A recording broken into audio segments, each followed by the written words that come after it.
Hey guys, welcome to another episode of the Crossover Pod. Today we'll be talking about Bradley Beal signing with the Clippers, how that affects the team. We're talking about Giannis's, loyalty to the Bucks and where that's going to lead to him. Let's get straight to the first topic. Let's go, guys. And before we get into it, as always, make sure to hit the subscribe button. Trying to grow the channel. We really appreciate it. So thank you. Let's get into it. Yes. So for the first one, it says here Bradley Beal going to the Clippers. He signed a 2-year, $11 million. To be honest, I'm surprised he still got that much money. Good for him, I guess. I saw he was gonna go there. That's why they traded Norman Powell to begin with. I feel like that was risky, but it paid off. So, how do you feel about that? Yeah, I mean, I feel like the Clippers definitely knew they were going to be getting him. I don't think they would have prematurely traded Norman Powell without knowing that he for sure was going to go there. Yeah, And they're like you said, like the fact this dude still didn't get the veteran minimum, he got more than that is crazy, bro. This dude's getting paid by the Suns for years to come, big amounts of money going his way, and they still give him a little bit extra on top. I mean, I don't get it. I don't know the hype around Bradley Beal anymore. Once upon a time, for sure, but these days the dude's completely washed. He's garbage. He just has name value, I guess. That's my opinion on it. Yeah, I feel like if Bradley Beal could somehow go to like the last year with the Wizards that year to like even half of that, then that would be a great pickup for cheap. But the chances of that happening is like 2, 3 out of 10, slim to none. So it's like I don't know. I'm not gonna say he's not gonna help them. I'm not gonna say it's going to help them though. You know what I'm saying? It's like that fine middle of like I gotta see to see how he even meshes with the team. Yeah, I gotta like see it to believe. But I mean, like you said, if you do get a version of Bradley Beal similar to what he is on the Wizards, it's a dub. And I already think it is a dub for the Clippers that you get a guy like Bradley Beal for that low amount of money. My only thing, I guess, is like I think Norman Powell at this point in their careers is a better player than Bradley Beal. They might think differently. Maybe a lot of people think differently. I don't think so, at least anymore. But I still think at the end of the day, it's a dub for the Clippers. You get a guy like Bradley Beal for $5.5 million. You know, it's really nothing at the end of the day. It doesn't really hurt you to sign him. And on paper, we might get into it. On paper, the Clippers have a good team. You know, just looking at it, name value, all that. You know, it's an impressive looking team just by, the names. Yeah, on paper, their starting lineup, I think we went over off camera, was with James Harden at the 1, Bradley Beal at the 2, Kawhi at the 3, John Collins could come off the bench. This is like interchangeable. You have John Collins, Brook Lopez, and Zubac. So one of them is coming off the bench, and that's a great 6 man for one of those two as a big. Yeah, well, I'm assuming Brook Lopez is coming off the bench. I'd also assume John Collins is going to start at the 4. Yeah. Zubac is at the 5. But that's a good starting lineup, especially with Brook Lopez coming off the bench. The rumors are that they're probably and most likely going to sign Chris Paul. So that's a really experienced point guard coming off the bench. The only thing about this team is that they're insanely old. Besides John Collins, that whole roster is old as hell. So I don't know how that's going to look going towards the end of the season when injuries are definitely going to start to happen, especially with guys like Kawhi. You know, that's the only scary thing. And that's something I feel like the Clippers haven't learned from over however many years now. Their stars keep getting injured because they're old. So that's the only scary part. I think the Clippers are banking on one good year. 1 year of everyone being old will pan out for the experience side because before they were always young, and then that didn't pan out. So now they're trying to go the old route to see if they can get one done. And it's just like, I mean, I don't know. It all sounds good, but in reality, like nowadays, like you can't be old to be honest. Well, the one thing they got going for them is experience. All their guys have a lot of experience in this league and, can work with that. They probably know each other very well. They played with each other in all-star games and off-season. So they all would probably have decent chemistry with each other. But like I said, at the end of the year, it's going to get scary being a Clippers fan, knowing that so one of these guys, 2 of them probably more, are going to get injured. And they're probably going to go nowhere out in the West. Yeah. So yeah, and they're all just lesser versions of themselves. Like James Harden is a lesser version than himself. Kawhi is a lesser version than himself. Beal is definitely a lesser version of himself. Brooke Lopez, Chris Paul, the only guys you're really getting in their prime, you could say, is Zubac and John Collins. And if those are your two guys in their prime, I don't really see you winning anything. So Yeah. I feel like I don't know. There's just not much to say with this one. I'm not gonna say I'm scared, feared, none of the above. I'm more excited to see how it happens. It is in the West, so I'm not too, that doesn't affect me personally because I'm out in the East. So it's just like the West is gonna be more competitive, and I feel like they have a chance to push. They were the 5 last year, right? To maybe push higher. I don't think they can go more than the 4 though. That's why I don't think it changes too much. yeah, I definitely don't think signing Bradley Beal and Chris Paul maybe in Like, the next couple of days is going to like move the needle. Um, but I'll say if yeah, they like if let's they go on to the standings here, right? So we have the Thunder. We're still picking the Thunder over them, right? yeah, for sure. The Rockets, I'm still picking the Thunder over them. Yeah, with KD for sure. The Lakers, I can see the Lakers 50-50. dropping down tremendously. Yeah, so this one's 50-50. The Nuggets, with the moves they did, I'll still prefer them. Yeah, So then that's already number 4. So now you have the Clippers, Minnesota.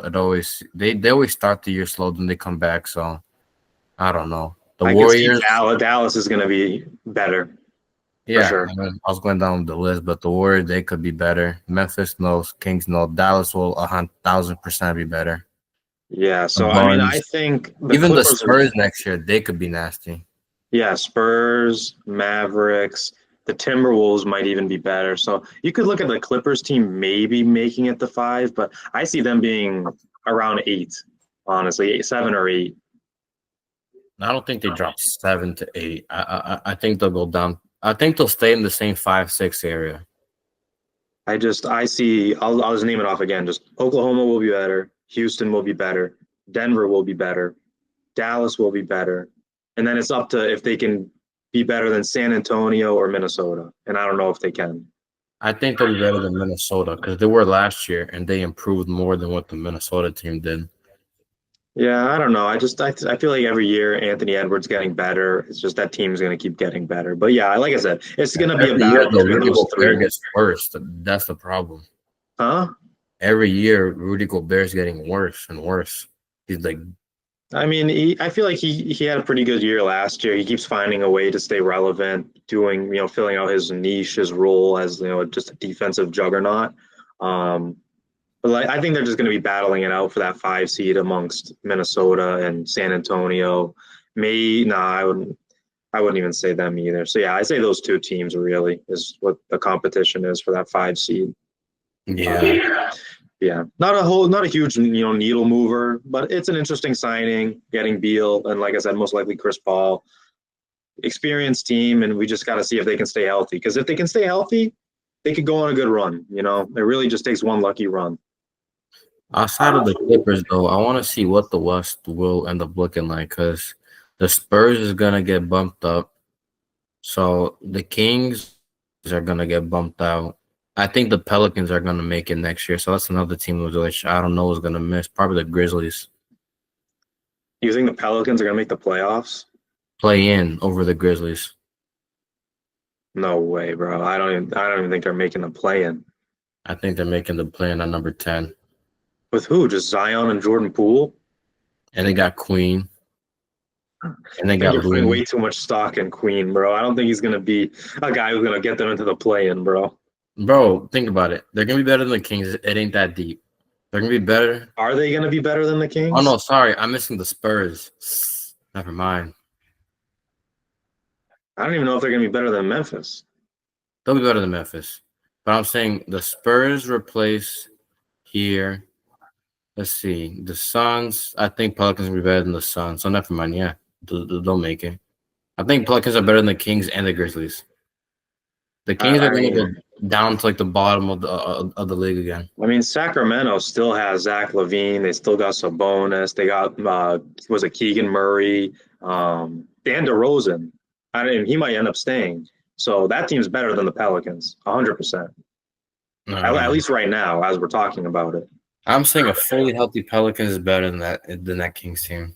The one that I just named? The one that you just named. They're all old. Okay, but they're not freaking.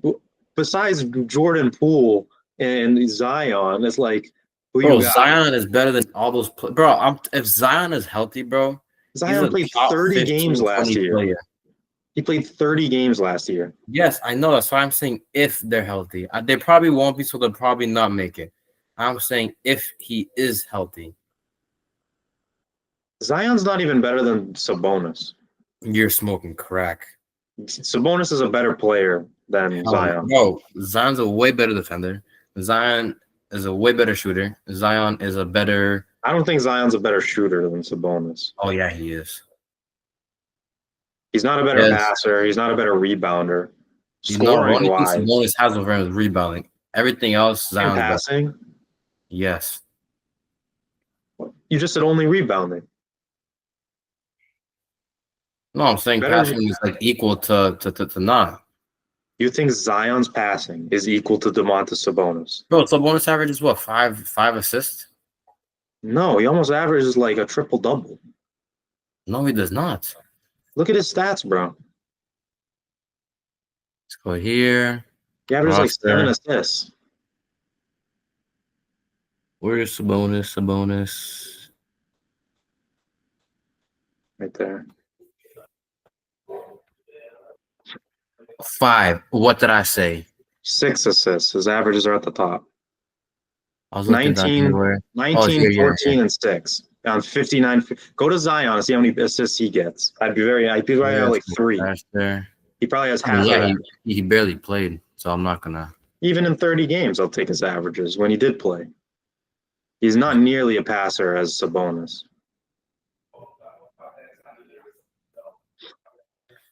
Zion 5.3. That's actually better than I thought. But again, still not a better passer, not a better rebounder. It's 0.7 assists. It's barely better.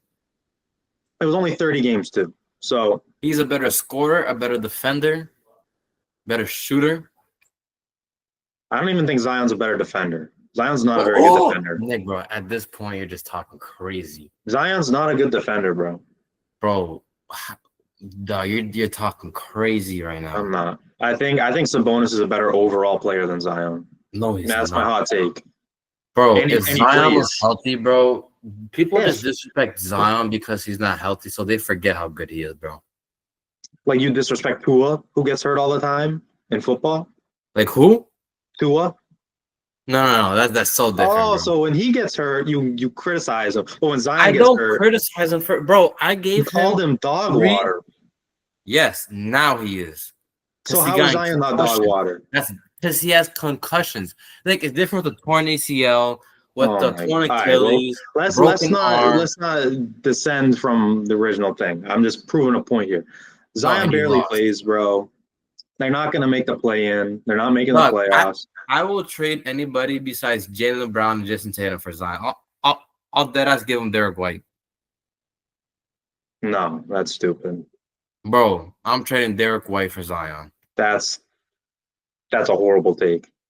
How many points does Derek White average? I don't know, probably like 16. Okay, this is more rebounds. Okay, but assists. Derek White is the number 4 option on his team. Okay, Zion's a better player. This will decrease a little bit. This will decrease a little bit. This will stay the same.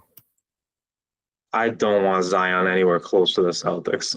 I'm sorry. Yeah, the dude does not play. I don't want a dude who cannot play. I'm saying he's a better player. You could say you don't want him because Derek White's more active and more reliable. I'm not going to disagree. And then I'll say, yes, Derek White's better for that reason. But player for player, Zion is a better overall player than Derek White. And I don't think that's in discussion. It's obviously true. But you'd be stupid to trade White for Zion. No, you're not.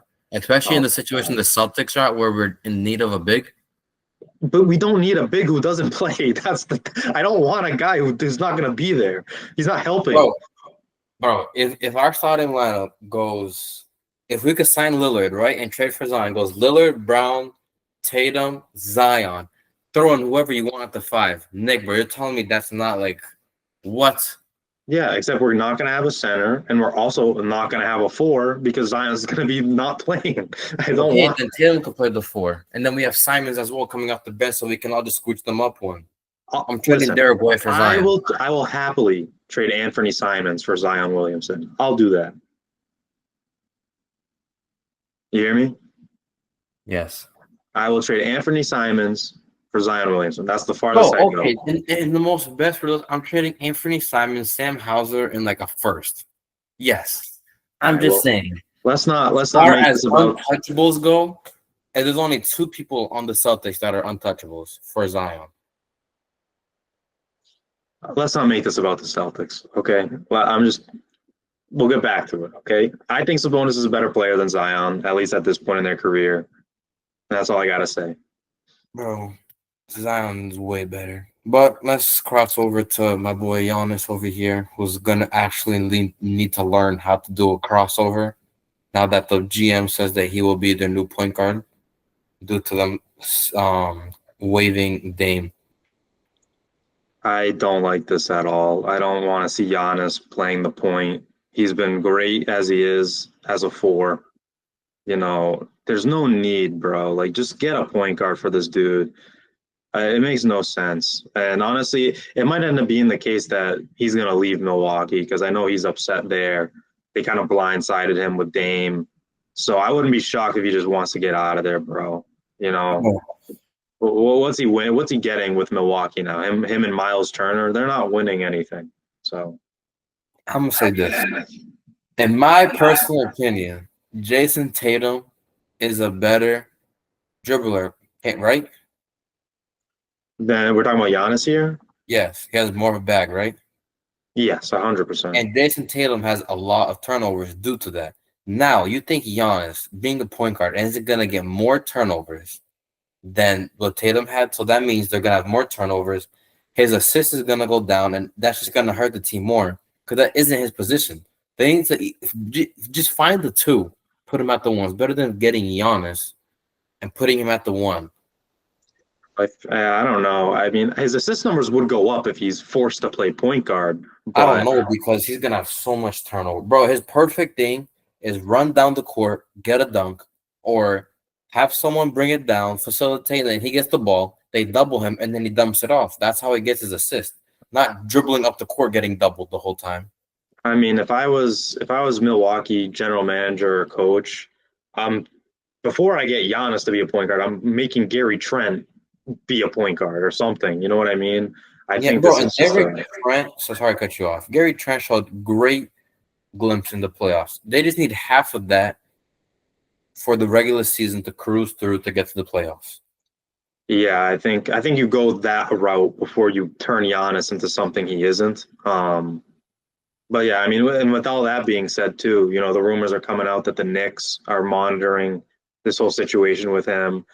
They look like they would probably trade Mikal Bridges in some type of package for him. Is that something Milwaukee would do? I have no idea.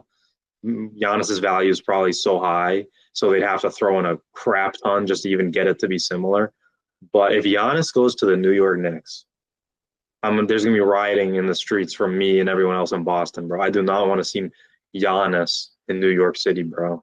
That's a dangerous team. Him, Brunson, and Cat. Oh man, that's a tough team.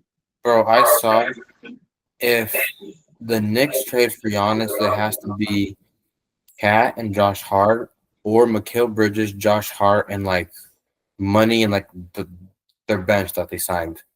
It's a lot. I feel like they could definitely get it done with like Bridges and OG Anunoby. I feel like that money would come out similar. But it wasn't just money; it was like skill wise. Like they wanted OG, they wanted Mikal and Josh Hart for him.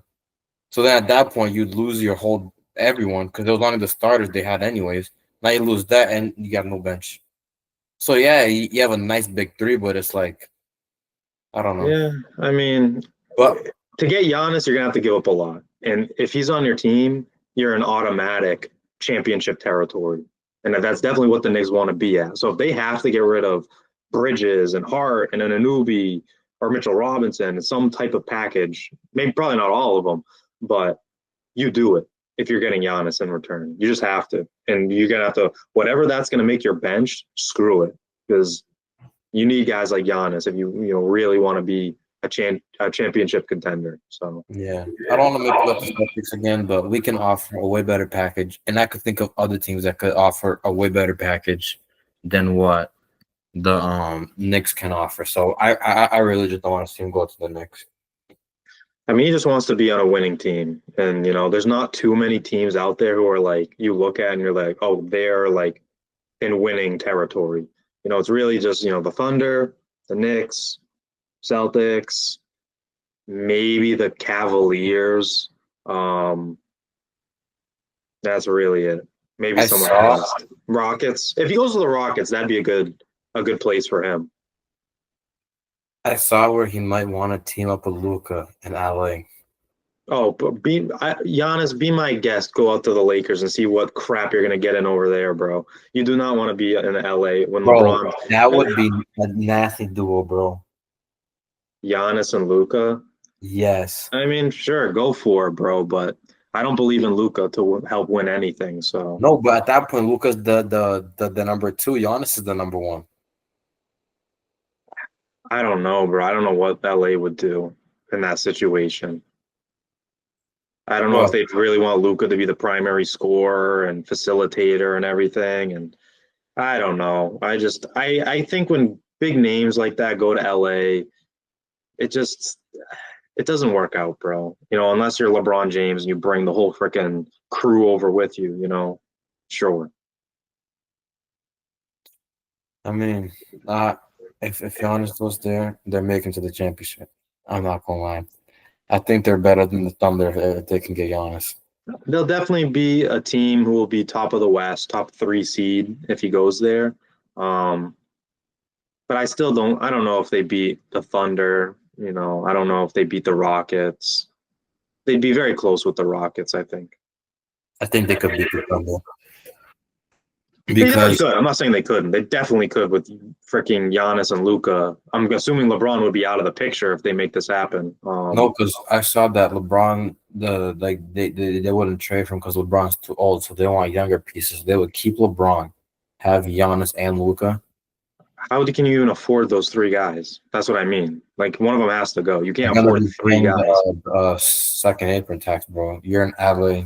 Those people have money out there. Yeah, but the freaking owner, isn't the owner trying to sell the team? I don't think he wants to pay all this money. He's trying to make money. It's already sold. To who? I forgot, but they sold it. Look, ready? I'll search this up right now. Oh, I didn't see that. LA Lakers new owners. Bus fans sell Lakers to Mark Walter for $10 billion. Jeez, bro, $10 billion. I don't even know who Mark Walter is. Guggenheim Partners. Oh, he owns the Dodgers. Okay.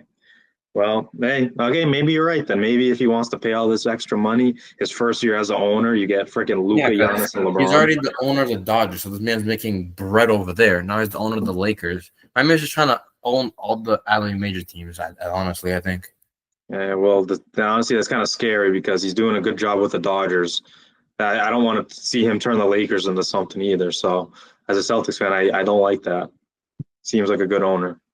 Yeah, but I think we conclude here, or else we're gonna start going off topic like we did with the other video. So, all right, guys. Yeah, thanks for watching. I always appreciate the support. Make sure to hit the subscribe button, like, comment, notifications on, and keep coming back for more, guys. We're gonna keep improving the podcast as we get better. So, thank you. Have a good day, guys. Don't forget to hit the subscribe down below.